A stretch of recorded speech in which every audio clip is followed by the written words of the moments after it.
Okay, if we flip to page number 4 in your packet, that'll be the beginning of the financials. You'll see the balance sheet as of June 30th, 2021. The only real changes that we're going to see here are a credit that a check that was cashed for CBS 7 from our State of Downtown Best New Business promotion that we did. So really there's not a whole lot to report there, as well as there's another $100 check that was a winner from the Christmas decorating contest finally cashing their prize. Going to the next page, we'll see a comparison of where we were on June 30th, 2020 versus June 30th, 2021. There is a change of $3,266.11, which is approximately 2.2% down from where we were overall. If you look down at our accounts receivables, our total assets there's a net difference of $8,816.11. And then overall in our total liabilities and equity, that is down $8,816.11 from this time last year. So in the past 365 days, doing comparison from this time last year to current. If we look at our profit and loss, the only charge that you're going to see there is a bank service charge of $64.25. That is from our credit card processing. We had a sponsor that paid with their sponsorship via credit card. So that is the charge from the bank.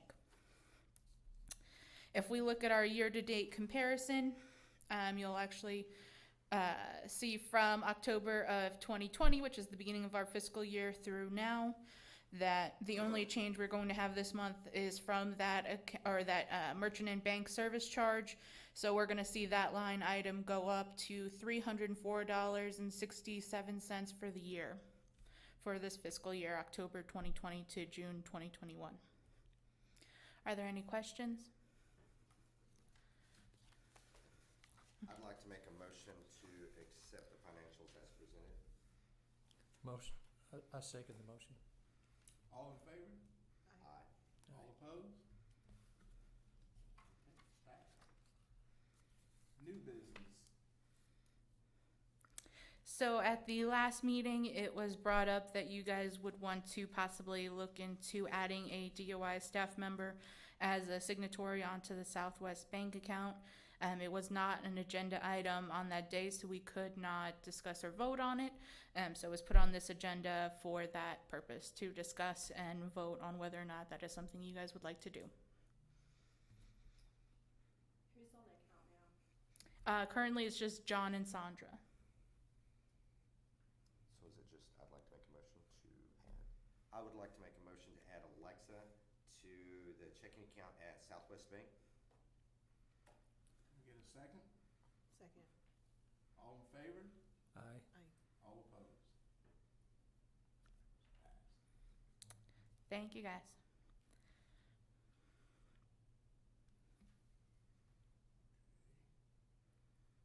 Old business, prospective updates to grant programs. So we spoke about this last time, that ODC is looking to try to make some changes to the grant program. We were supposed to have a meeting between myself and 2 ODC board members, but that was not able to happen last month due to conflicting vacation schedules and whatnot with ODC. So we're going to have a meeting now. They are looking to do some things that are a little bit more extreme than what we discussed last month at our meeting. So there's some kind of hashing out we may have to do. They're looking to make just a couple of changes, but they want to do an affidavit of lien, basically. They want to get one of those from every vendor that they use.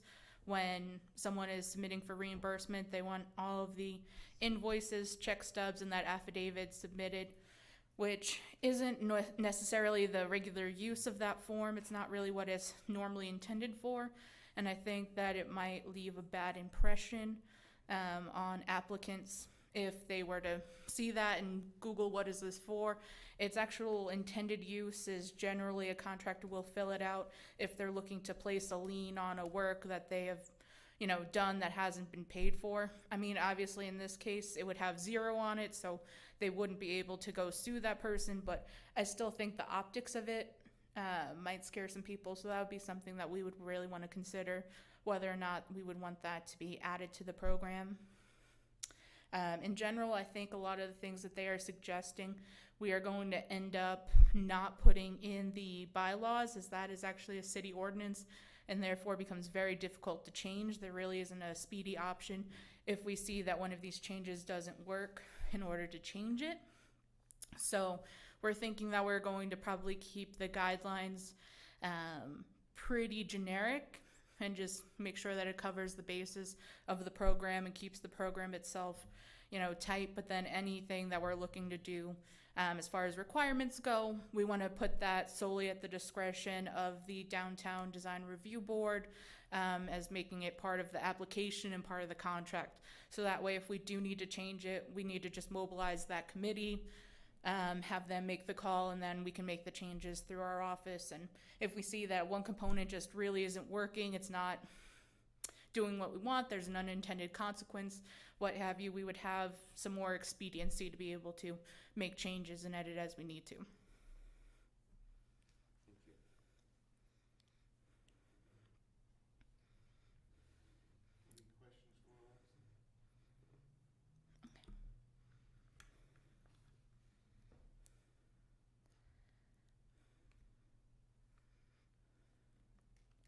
Should we move right into the event updates or Mhm. number 5?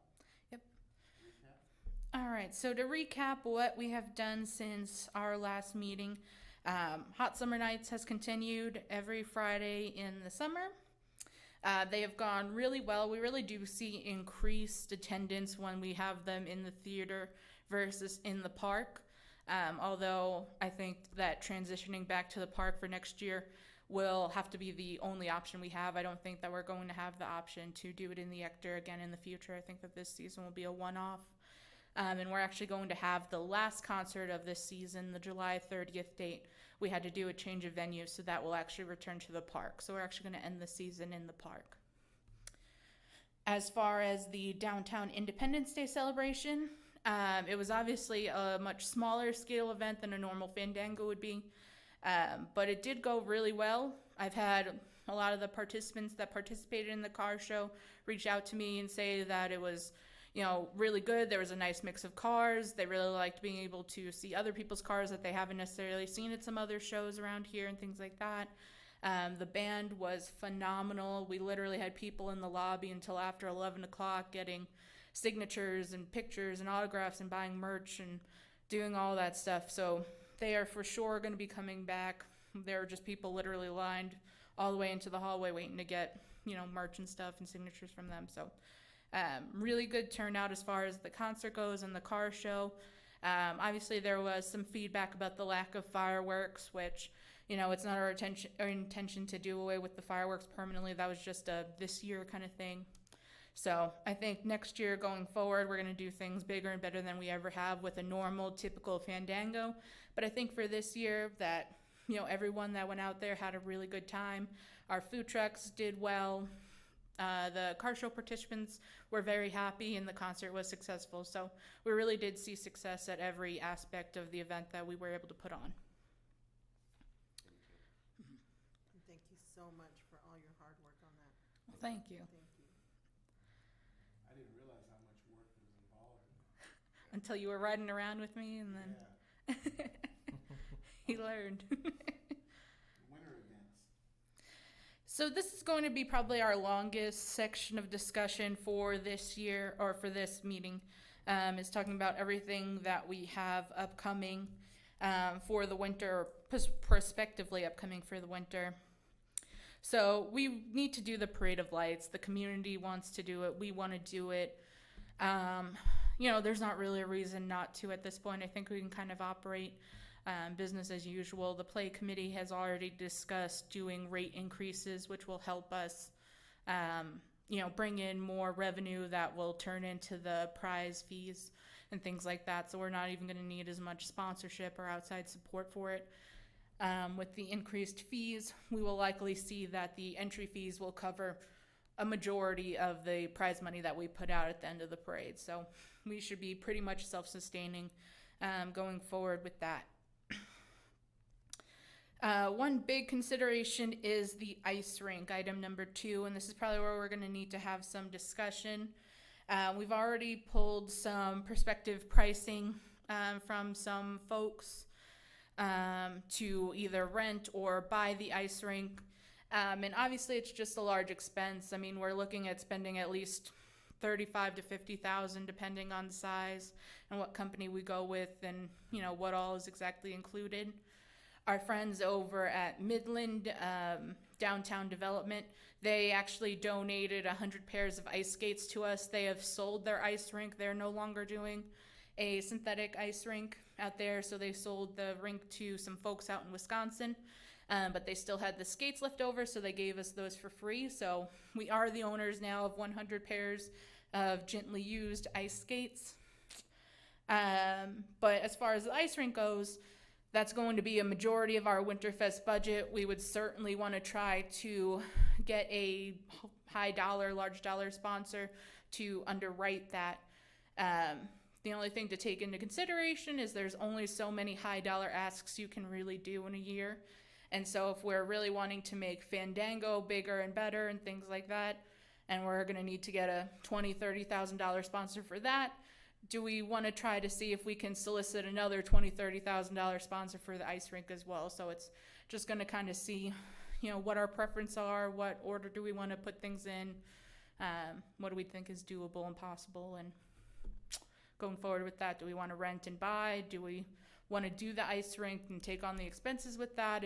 Do we not? Kind of what is everyone's feelings and how do we gauge, what direction to take? Alexa, what did the last ice rink do? I mean, did it produce very much money for you guys? The ice rink most days would break even because you have to pay staff to be out there to give people the rate or give people the skates and monitor the children and take the waiver forms and things like that. And then obviously the insurance for the ice rink is a little bit more pricey because sharp blades, activity, things like that, that all raises the rates of our insurance. So the ice rink did lose a little bit of money last year, but that was because we did a feature where instead of paying $10 cash, they could either pay $10 cash or show us the equivalent on a receipt from that day from a downtown business. So it was also economic development driven. We knew we were going to take some financial losses, but that's because they were going to go and support a downtown business. They were going to go to the pharmacy and get some snacks, or they were going to go to John's and get a drink, or they were going to go to Relief and pick up something they needed, or Torchy's or Starbucks, or etc. So we did take in some receipts, which means we didn't have money in pocket, but we were supporting our downtown businesses. So that was a trade-off that we made when we did it last time.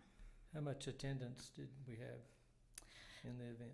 Over the course of the season, we had about 1,200 people that came for free skate, and then we rented out to about 15 different private events. So we rented it out like for field trips and things like that. Like we had the kids from First Baptist School that came out to do like field trips and things like that. So were we, I know it's a downtown event, but were we taking customers away from the mall? I think that maybe we did, but there's also something to be said for the ambiance of, it was outdoors, it was Christmas themed. It's not something that they could do all the time whenever they want to do it anyway. And also a lot of people were interested in the synthetic ice portion of it. The fact that it's not, a real ice rink, it's synthetic ice. What does synthetic ice feel like? It was kind of a curiosity factor as well. How many days was it open for? So we would have it open 5 days a week, but some of those days would be rented out for private events. So it would be open to the public for at least 3 to 4 days out of the week. Was it in December, just the first December, the end of December? Yeah, we actually did it from, I believe it was December 4th, and then the last day was supposed to be New Year's Day, January 1, but it was decided to not have it open that day. So it actually ended up closing a little bit early. And Alexa on it, I mean, I believe that we should lease, not purchase. Because if we purchase, that's city employees putting it out and everything else, correct?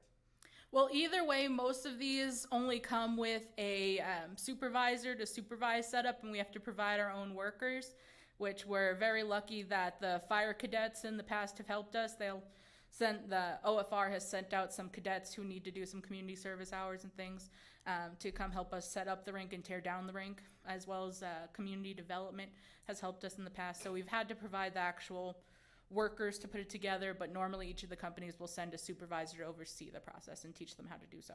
How much was it to lease it? We paid about $45,000 when all was said and done for the ice rink. And to purchase? To purchase is normally I've found rates as low as about 23 to 25. If we want to purchase a pre-owned ice rink, one that's been used like for a season or something like that. If we want to purchase one new, we're looking at about the same price. So it's pretty comparable as far as leasing to or sales. The thing is, a lot of these companies only lease them so then they get them back, and then they have these gently used ice rinks in such amounts that they'd rather just have you buy it so they don't get 20 rinks back that have all been used for a season. You know what I mean? So they make the pricing pretty competitive. It would be slightly more expensive to purchase, but it would equal out after 2 years of rental. It would be. And how much space would it take up to store it? Because I know the city's limited on their storage.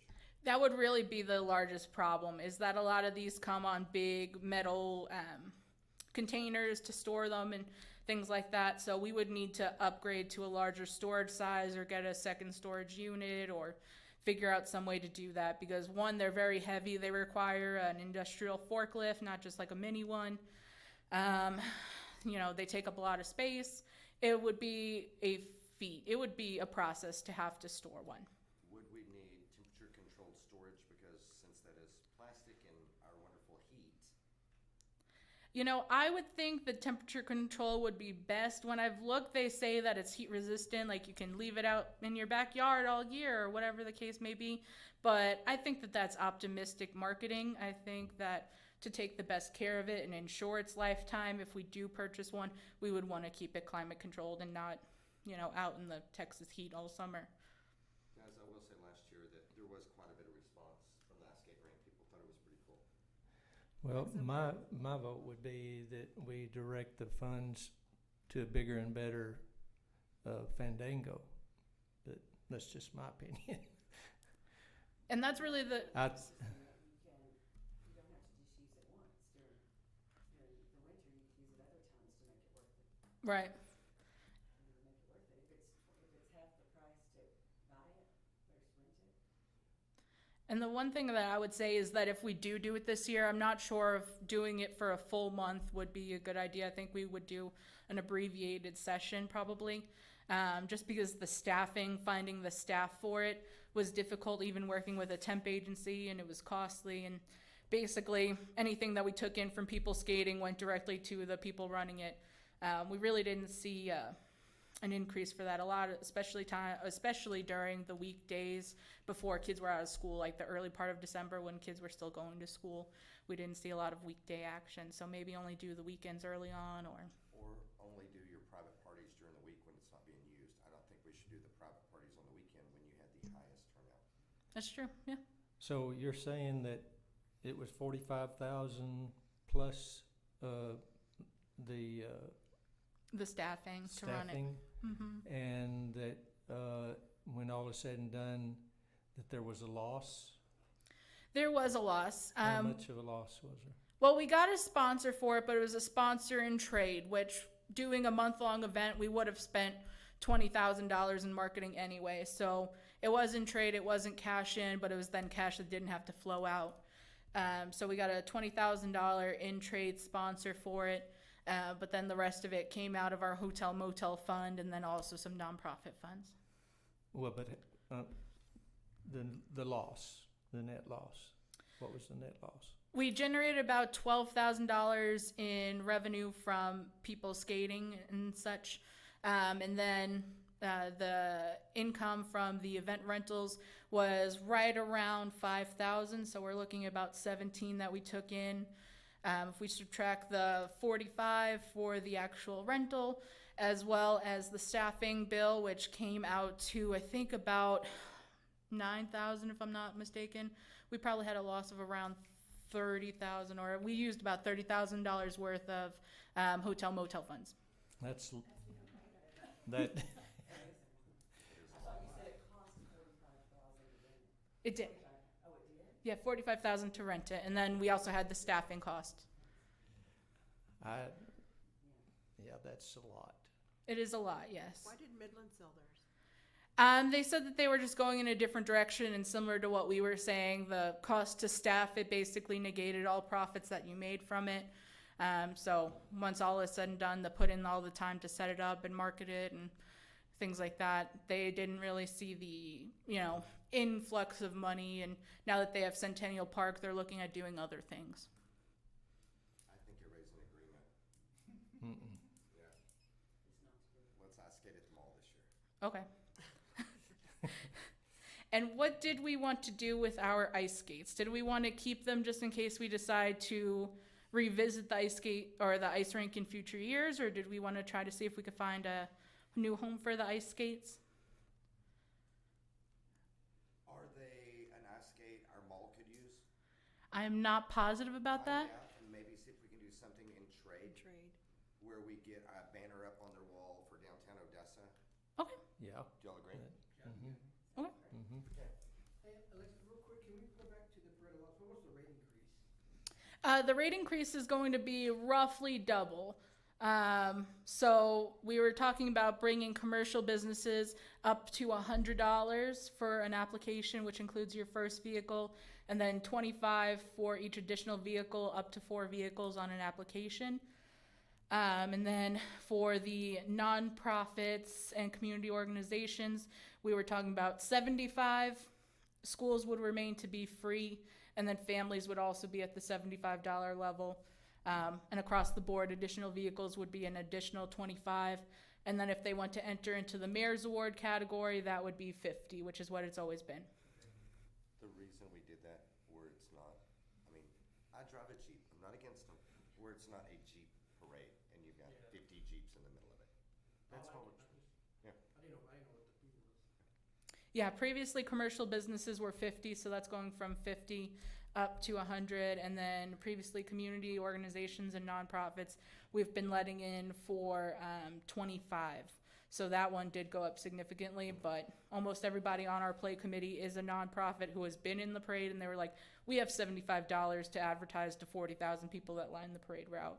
It is not a problem, so they felt strongly that those were fine, and that will help us kind of fill in the gaps of what we take out in order to award all the prizes and do the trophies and do all that kind of stuff. Next one is Teddy Bear Tea. So this is one that only occurred once. We did it in 2019 in the inaugural Winterfest. Obviously, we didn't do it in 2020 because we weren't doing things in person. But this is basically a very upscale breakfast with Santa. We held it in the Marriott. MCH was the title sponsor for it. And this one we did make a very healthy profit off of because of MCH's sponsorship. Their sponsorship was able to purchase all of the bears, which everybody in attendance left with a commemorative teddy bear for the event. They were served breakfast at the hotel. They got to read a story with Santa. They sang songs with Santa. There was a harp player that played while they were eating. There were mimosas for the parents. There was tea in cute little teacups for the children. It was just a very elegant, upscale day, and we pretty much filled the room. There was only a couple seats left, a couple tickets left unsold, so it was a good turnout.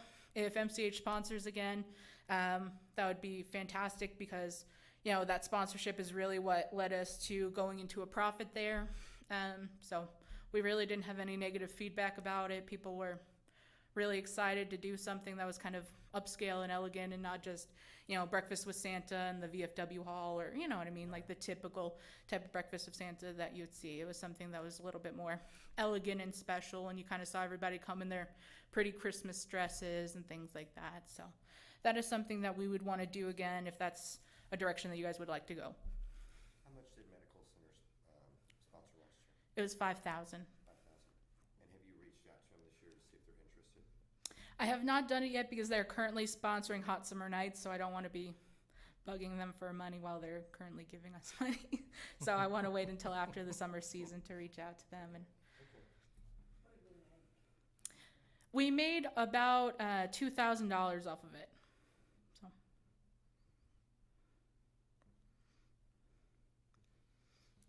So all in said, that was a pretty good turnout, and like I said, the pictures were adorable, and people had a really good time. And Can we bring that back up next month when you talk to Medical Center and kind of see where they're at? Yeah. And you know what, it may not be hard to get a $5,000 sponsor for that. Yeah, especially their logos go on the bears. That's the big selling point, and that's one reason why Medical Center really liked it. That we had special Christmas bears made, and their logo was right on it, and everybody left with one, and it really aligned very well with what they try to do, being child friendly and kid friendly and things like that. How long does it take to get the bears in? If we wait till next month, is that going to be rushing you too much? Well, the one thing is, last year we were able to find bears off of a promotional site, so they were just printed. If we want to do something that's a little bit more special and a little bit more elegant, that would take more time if we want to have like an actual sample made or whatnot. So next month shouldn't necessarily be a huge issue, but the sooner that we can get to working on a prototype or something like that, even if we don't have the logo necessarily, but we know that that's the direction we want to go, that's all we really need to do. We can have the logo later that needs to go on it. It's just a matter of, if we're going to have a sponsor, let's go with a higher class bear, do something a little bit nicer. If we don't have a sponsor or we're unsure, then I would probably want to go with a promotional route again for one more year, because they were adorable, they were cute, but it would be nice to have an actual, custom bear done. If you do go up, then I would go up on the sponsorship. Okay.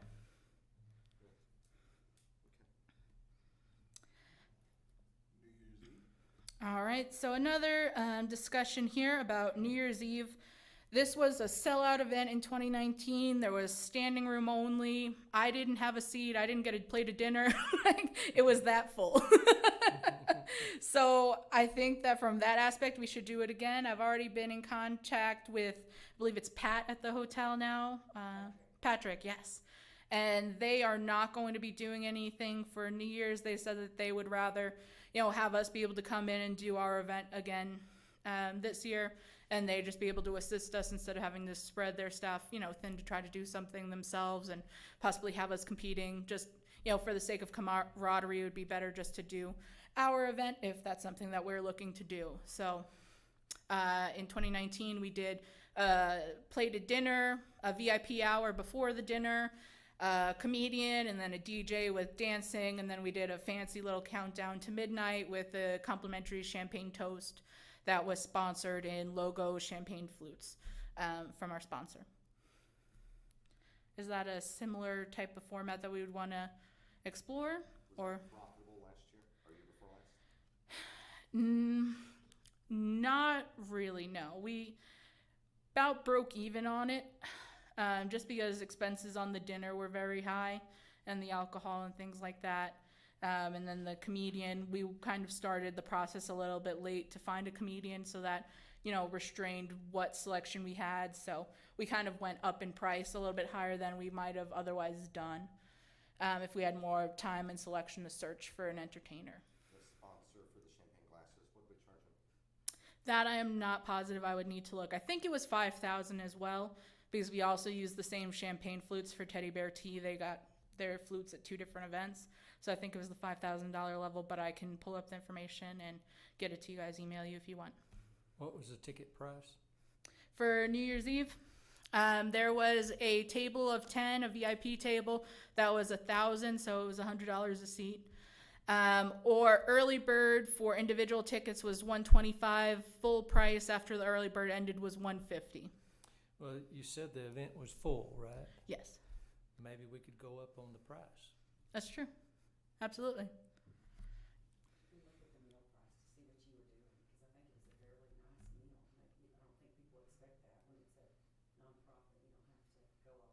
Okay.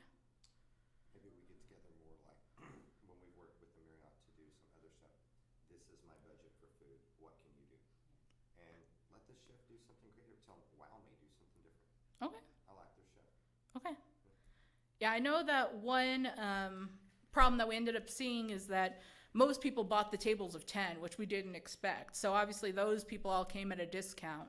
So they were basically coming at cost. And we sold probably out of the 30 tables we had, I would say that probably about 22 of them were bought outright. 22 were VIP tables. So that kind of limited our income in that we sold them for $100 a ticket when everybody else was coming in at $125 or $150. So maybe we would look at bringing up that VIP price. Were you in the larger ballroom? No, we were downstairs. Do we need, if you sold out, did you sell out how soon before the event started? Well, the thing is, we opened the doors with just a handful of tickets left. A lot of people really only bought the 2 days before, like going into it, going after Christmas Day and things like that. We really didn't have a lot of ticket sales, so we were a little bit worried. But then basically starting the 27th through the 31st, we sold every single ticket the place had. It just went like crazy. So maybe sponsorships should be higher also since they're getting their name on the champagne flute for Teddy Bear Tea and for the New Year's. Maybe that should be 2 separate sponsorships. Sure. Plus, not to mention, since you had the COVID last year and this year, everybody's looking to Yeah. do something. Yeah. So I think you can raise your price. Okay. And you said some tickets were $125 and some were $150? That's correct. Yeah, 125 was the early bird for people that bought earlier on, which there weren't many. Most people paid full price, the 150 ticket, or they bought a whole table, which was 1,000, which was 10 seats for 1,000. So it was only $100 a ticket, and that's Well, where a you could- majority of our people were. The table, the 10 seat tables, you could just do a 10% discount or something, you know. So they would only be $150 off of the table. Right. Make quite a bit more. I don't know, whatever y'all. Yeah, that'll increase for sure. I mean, I agree, we should probably do the event again. Maybe we just need to look at it a little more, see what we need to charge, how we need to do it, ask the hotel what they could possibly do different, get some more sponsors. Okay. Mm-hmm. And I think anytime you're doing a charity event, get your expenses first and then determine your ticket price. Sure. Make sure you're always covering that and then making more. Okay. Okay. Future outside partner events. So we actually have a few of these coming up through the end of the year. Solstice Live, the country festival, is coming up very, very quickly on the 24th. That's going to be on Grant from 4th to 6th. And then on 5th from Grant to Texas. This is put on by an outside promoter. It is not a city event. It is not a DOI event. We are just assisting them with logistics and liaising with the city. But we're really excited to have them downtown, and I think their turnout is going to be really good. If you've missed a flyer for this, you probably haven't left your house. They've been everywhere. Basin Pride is also relocating from McKinney Park to Noel Heritage Plaza, and they are going to be utilizing the street space in front of the park there from Lee to Sam Houston on 4th. So once again, we're really excited to have someone else relocating their event to downtown and bringing people to downtown. Rocktoberfest is put on by our friends at West Texas Radio Group. We have seen them put on tacos and tequila before, and this is going to be kind of a fall version of tacos and tequila with beer instead of tequila and margaritas and things like that. It's going to feature a rock performance, hence the name Rocktoberfest. It's going to be a Tom Petty tribute band. That's going to be closing out the night, music throughout the day. They have some comedians that have played during set changes and things like that. There are going to be games. It's going to basically be very, very similar to Tacos and Tequila back in 2019. Very similar setup, very similar entertainment, and things like that. Night of Light downtown.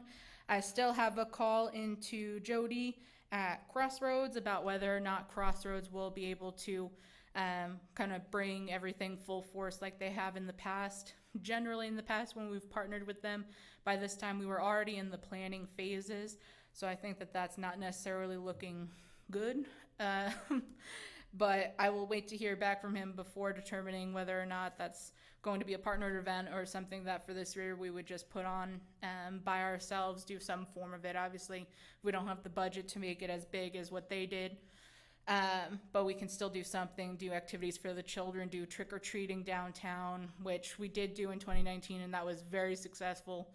Every merchant that participated said they were just mobbed with children to the point where they were sending people out to Walgreens and CVS and trying to just find any candy they could to give somebody. So we can kind of formulate a plan for Halloween once we know what Crossroads partnership will look like, what their involvement might be. Thank you. I have a question on this. Are you getting with the Ector to make sure what they have? Because, Reese has a Tom Petty tribute band also in October on the 15th. Yeah, I found that out on Friday as I was leaving the theater from Hot Summer Nights. I saw it and I discussed it with them. And he said that he had no idea, and obviously I don't know what they're booking, so that's just going to be an unfortunate overlap there. So, Well, I think as a downtown organization that we should be checking with the Ector to make sure what's going on there. Yes, sure. So we don't have definitely. competing events, just like we were doing with you on the New Year's celebration. Right. You know, we're not gonna compete with you because you're having that, you know, we don't want to, we're here for raising money for downtown, so. Is that something you can change? I know he's had his contract, I don't know if he can change it, I'll have to ask him. Yeah, I mean, technically, in events and situations like this, the band for the festival has already been paid. Everything's been put on for the festival. The output has been done by the group. Plus, it's not necessarily our event; it's West Texas Radio Group's event. So, we don't have the say or the sway in it necessarily. Having worked on the other side of it, though, as a promoter who has booked with a venue before, it's not uncommon for a venue to call and say, hey, we have a similar thing. Do you want to maybe change the routing and we can find a different date that would work better, just so they're not playing to an empty room. So I don't know what the Ector wants to do, and I'm obviously not saying that. If they want to keep it, we can keep it. And I think that there's enough Tom Petty fans in the community that it would be fine. But, I mean, I can't really tell West Texas Radio Group how to operate their event. I can give them my best advice. Same way to the Ector. I can't, you know what I mean? You have no Well, going control. forward though, we should Absolutely. And I would love to Yeah. have those be communication lines sure that open. we have that communication. Sure, absolutely. Yeah, because they are, Adam and Reese are really getting a big name for themselves through the Ector. The Rusty Bucket's closing in Midland, so all of their concerts are coming, they called in. They, called and all of their concerts are coming to the Ector, so. And someone called me the other day from San Antonio and said, y'all are the big buzz, the Ector's the big buzz in the entertainment industry because of the people you're getting in there, so. They can be used, I was looking at the minutes from last meeting and, we were checking with the, Richard Esparza, I think. Mm-hmm. Checking with him to bring someone, I mean, we've got someone right here downtown that can bring people in, so anytime that you're looking for someone. Sure. Or you hear about people wanting to do something downtown, have them check there, cause they could probably check a lot less expensive. From what I understand from this Solstice, they're using, Graham Entertainment, which is family of ours, which is fine. But, Reese might have been able to do it, a lot cheaper and help downtown also. Cause that's what we're trying to do is increase the attendance in downtown Sure. events. So, if we can just try to do that in the future. You might let Solstice know, I mean, they'll be the first event, but, you might let them know also, that there's another Tom Petty event, October 15th, so. Sure. Yeah, I mean, they're doing country, so I think that that'll be fine as far as Solstice goes, but yeah. Not Solstice, Oktoberfest. Right. Mm-hmm. Yeah, and I've already been in communication with them, so they're aware of it. I sent them as soon as I found out on Friday. I texted them and let them know, so they're aware of the situation as well, and so They can't change theirs either. Okay. unfortunately. I'll let Reese know. But you told him Friday, you said? I told him yesterday. I sent him an email yesterday and we talked. William, can we move 7 in front of 6, cause I've got a meeting I've got to go to? Sure, John. Are you okay with that? Yeah, absolutely. Go ahead. Sorry, guys. We're gonna do 7 first. The Downtown Odessa Inc. Executive Director update.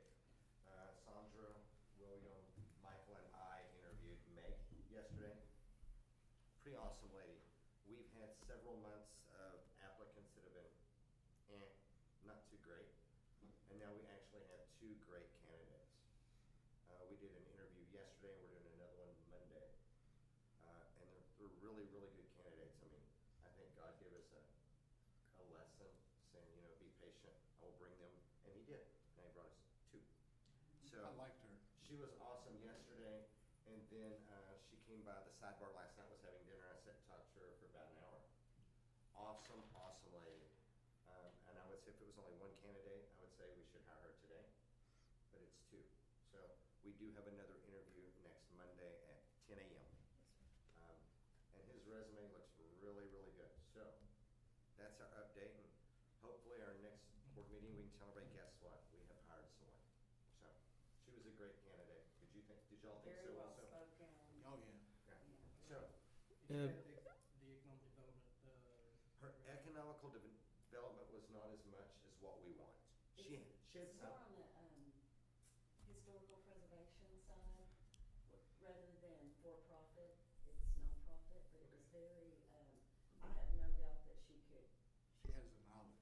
yeah, She has could do knowledge. anything. I think she'd be great. She's working with historical preservation, from the state level, national level. She's worked with many government officials, foundations. She could work with anyone and get anything done, it really sounded like, so I was very impressed. We were all impressed. I hope when we get someone that they're really good at selling and getting sponsors. You know, they got to be a really good, personable person that people would like and be able to do business with, you know, because that's so important, the sponsors. I And think so, she could. She had a personality that she could communicate with different people on different levels. Because, like, when she was talking about, like, in New Orleans, as far as, she went into a district in New Orleans that was not the most desirable neighborhood. She put her own money in there and bought this building up and, you know, rejuvenated it and all that. She had a really, you could talk to her and she would listen, because she said she understands working with people that are in different levels. well, we just I don't. liked her a lot. I would like somebody that's not shy and is a tiger when it comes to being I think this aggressive and. woman's very personable, but she can be a tiger also. I was impressed. I liked it. One of the first questions she asked us if there was a business membership downtown among all the businesses. We didn't even ask her. Mhm. Yeah. We didn't even mention it at all, and she did. And we've been And discussing she it said for that years. is a missed opportunity. You know, Yep. you need to get that and bring everyone together. That's one of the first things she did in the French Quarter, was bring all the businesses that were down there together to see what was needed and, Multi-use. yeah. And I think probably Randy's got everyone's email. Once a decision is made and they're hired and whatever their start date's gonna be, she can send out an email if it's before the next meeting. Yeah. Yeah, we can do that.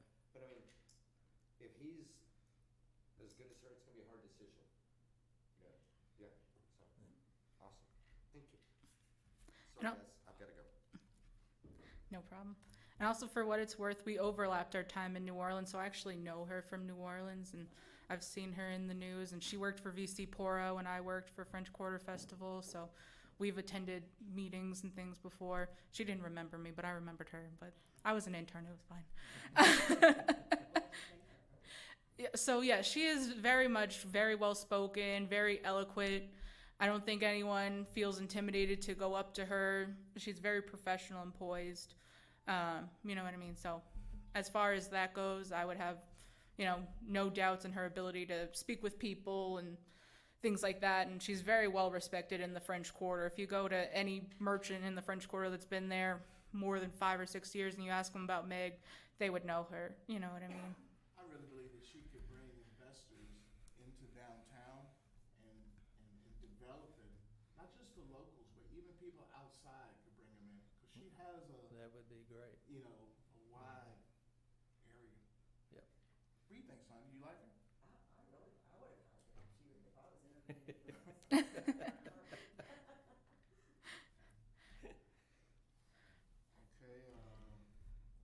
6.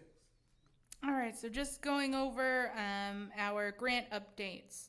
So LCA has been reimbursed. They are fully complete. This is the last time LCA is going to be on our grant updates director report. So they are fully finished.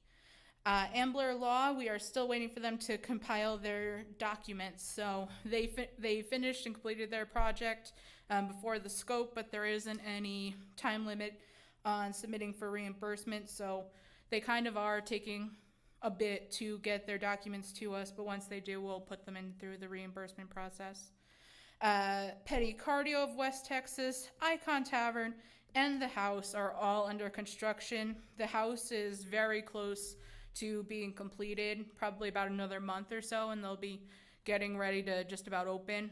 So I think that within 5 to 6 weeks, we should probably see them operational. Icon Tavern had to do a little bit of a restructure to their blueprints. So they got that finalized last week, and they are beginning the first steps of getting their steel framer and things like that to begin working. And then Petty Cardio is dealing with their asbestos. That's where they had to start, obviously, to get all that abated.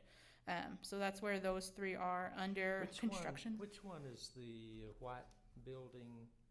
The Head Start, that's Icon Tavern, the 418 North Grant. Mm-hmm. Okay. Yeah, that's the one that we're going to see a lot of work to their facade. They're actually taking out the front of the building to make like a patio balcony type thing on the second floor. So we're going to actually see a lot of construction going on at that location once they get everybody situated to do all the demo and everything. I'm awaiting resubmit of paperwork from Gifts R Us. They submitted paperwork for a facade grant. It was not complete. And it was also not in line with city ordinance and building code. So there were a lot of issues there. I think that based on the amount of time that it's been taking for this resubmit, she may have changed her mind on even submitting. So I think that that might be one that we're not going to see come through. Part 2 companies, they are actually a contractor that is located in downtown, and they are the company that is doing all of the work on the house. So he said once he finishes with the house, he's going to draw up blueprints to redo his own facade, and he will be submitting as well.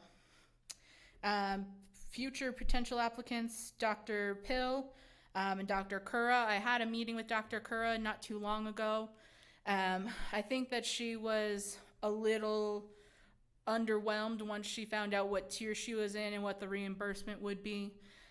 So once again, I'm not certain if she's going to go through with that. I don't think it's the level of money that she wants, so she was just kind of weighing out whether it's worth the wait and worth the paperwork and worth the process to get reimbursed, what she would. And then I actually had some people stop in today that own 118 North Texas, and they're going to look into trying to rehabilitate their building instead of knocking it down. So I gave them the grant information, so we'll see what happens with that if that comes through. Was that the Texas Auto Parts building? Yes, right on the corner of 2nd and Texas on the south side. And they're not asking for a facade grant? If they redo the inside of the building, they would probably do the facade as well. They would probably be doing both programs if they do go ahead and do it, but they just had to look at, what would be the most financially reasonable thing to do, because apparently that that building needs a lot of work to be brought up to code. So they said that somebody in the planning department at the city they went to go talk to said that their recommendation would actually be to demo it, to demolish it. But the owners... It's pretty bad. Yeah, the owners are very attached to the building, and they've had it for many, many years, so they don't necessarily want to demolish it. They really want to rehabilitate it if that's going to be financially feasible for them. What are they planning on? What kind of venue is it supposed to be? They did not give me those details, so I'm not sure if it's just going to be an update to look for a tenant or if it's something that they're going to put something in themselves. But the owner is actually an older woman, and she's looking to give it to her son. So I'm not sure if the son would just lease it out or if he's looking to do something himself. Okay. Any question about any of the grants or anything like that? Any questions at all, I would guess? Because that's the end of our agenda. So. I had a couple more things that I was gonna say, that, Ector received, from the Texas Sign Association, the people that did the sign, won first place in historical restoration for 2021. That's awesome. And so, it was a company out of San Antonio that did the sign, so. Good. That's getting a lot of attention. When I was mentioning earlier about the entertainment that they're bringing, Steve-O that's coming is, we're the only city in Texas where he's coming. And so that's getting Cool. a lot of attention, except Reese said on, the internet that it said, why are you going to Odessa? Why aren't you going to Dallas? It's like, that doesn't say much for our city. But, All attention is good attention. It's yeah, it is good attention. And then the king, I don't know, this guy, the kingfish. Well, Oh, yeah, we're Kingfish. building our Mhm. reputation. I know, but the kingfish, he's only going to Dallas, Houston, and Odessa, and he's an international tour. Yeah. That's So awesome. We're getting noticed, so we need to, in fact, I was gonna help Reese do some PSAs to try to get some media attention for that out, to, try to let people know what's going on downtown, that people ought to, need to come. And when we had Steve Torino here, people came all the way from Mexico to see him. So Mhm. we're bringing people in just exactly like we should be with the hotel motel tax. Yes, Exactly. It's working. absolutely. Steve, huh? And Steve-O. we did He's been at the kind of come to agreement that the only event that would be eliminated would be the ice rink. Is that right? Yes, that was the recommendation. Okay. We did the go ahead with New Year's Eve and the parade. We said no to the ice rink, and then we put the teddy bear tea on a tentative hold pending looking at sponsorship numbers and giving first right of refusal to MCH if they would want to do it again, since they were the last one to do it. Perfect. Perfect. Okay. Any more questions?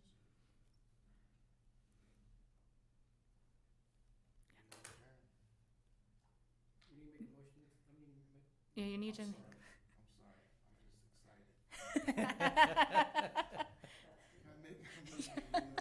You got- One thing I was gonna tell you Meeting. too, I don't mind saying it out publicly, but, anytime that you have something at the hotel, Toby and I will help sponsor so that it'll help the cost of, I don't wanna, since it's run by a management company at the hotel, they have to have their revenue and everything. But Right. Toby and I will sponsor to help cut down on the cost of whatever you do there. That's awesome. And Thank then you so if much. you're voting on that, I'm abstaining, but just to let you know that, I mean, we always have. but Yeah, always, yes, of course. We'll continue to do that. Thank you. All right, so William, you just need to make your motion to adjourn, and then we need a first and second, and You make a motion to adjourn the meeting. I second it. First, second, and then vote. All in favor. all in favor? Aye. All opposed? Meeting adjourned. There we go.